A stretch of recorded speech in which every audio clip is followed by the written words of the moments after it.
li ñu dañuy mën a jàngat un peu ci forme bi ak ci fond bi. peut-être ci forme bi déjà mën nañu wax quand même que qu'on le veuille pas quand même on a eu en face de nous un président jeune quand même qui a été un peu lucide quand même. Qui a été lucide et serein quand même ça dañ ko nangul vraiment sérénité am ak lucidité bi mu wone ça c'est vraiment à saluer et abondé dans le même sens que docteur aussi que féliciter ko aussi remercier ko ci le fait qu'il ait accepté au bout de 3 mois de tenir une conférence de presse avec sa presse nationale parce que dafa am lu am solo lu mu wax quand je suis allé en France beaucoup de médias m'ont sollicité parce que buzz la woon exclusivité la woon mais moi j'ai préféré quand même aller donner la parole d'abord aux journalistes de mon pays loolu lu ñu yàgg xeex la lu ñu yàgg jooy la donc loolu aussi mën nañ jàppale c'est benn pas la dans la rupture quoi lu am solo la aussi bon comme ni nga ko wax rek mën nañ ko séquencer ci fond bi en 3 parties l'état des lieux sa relation avec Ousmane et les perspectives maintenant su ñëwee par rapport ak état des lieux bi comme il a dit donc mën nañ jàpp ni suñu suivre logique am c'est que le mal il est beaucoup plus profond même que ni ñu koy xalaatee suñ ko déggee muy wax ak ni muy waxee moi j'ai l'impression que le mal il est beaucoup plus profond ci ni mu koy waxee bon c'est vrai que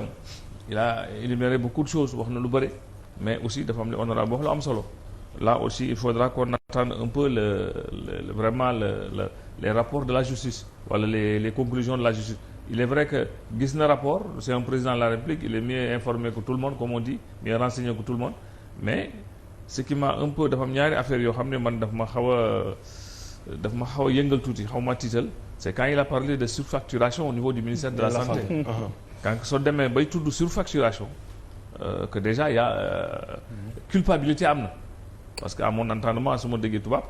quand tu parles de surfacturation délit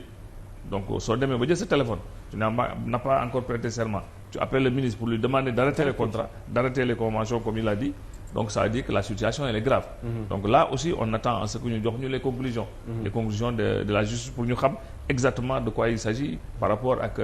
surfacturation soo jëlee un peu li mu wax ci foncier bi toujours ci état des lieux bi donc dañ ci citer rek ñaari cas yu mu jël c'est Mbour 4 c'est un peu le foncier mais là où je suis un peu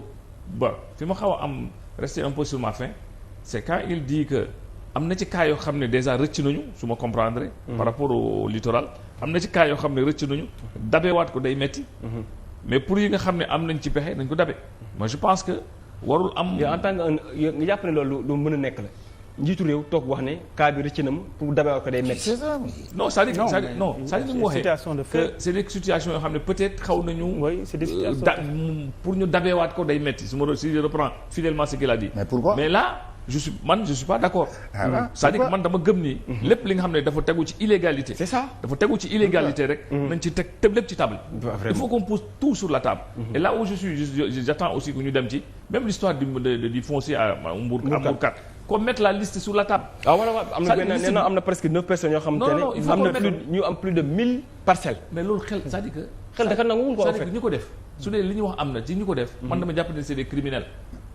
pendant que les Sénégalais ñu ngi jooy pour am location pendant que ñu ngi jooy loyer bi dafa cher pendant que ñu ngi jooy pour nga am benn parcelle de terrain da ngay liggéey pendant 20 ans da ngay dem defi ay montage bancaire pour nga mën a am benn 150 mètres carrés on te dit que 9 personnes c'est de nañu 1100 et quelques parcelles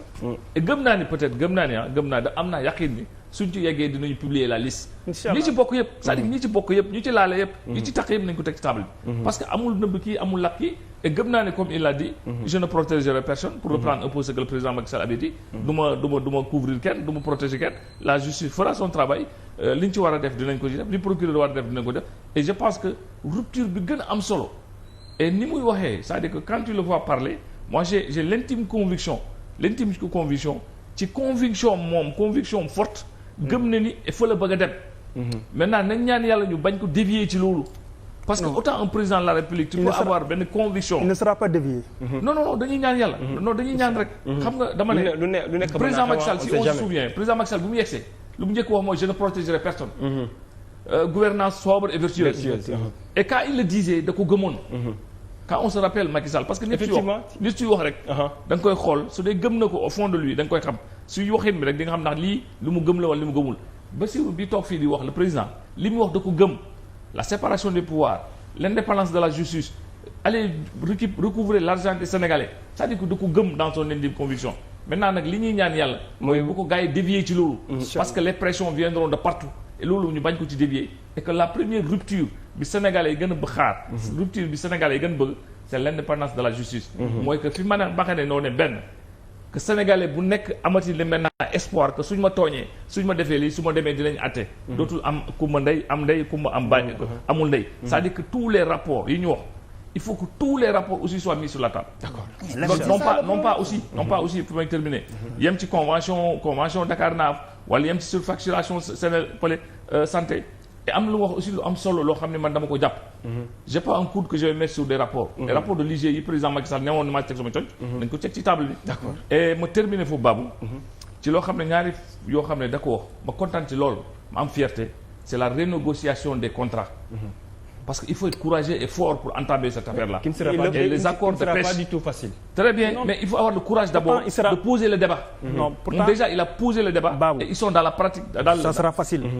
Non, du yomb sax. Ça peut pas être. C'est des experts sénégalais qui l'ont fait au Mali.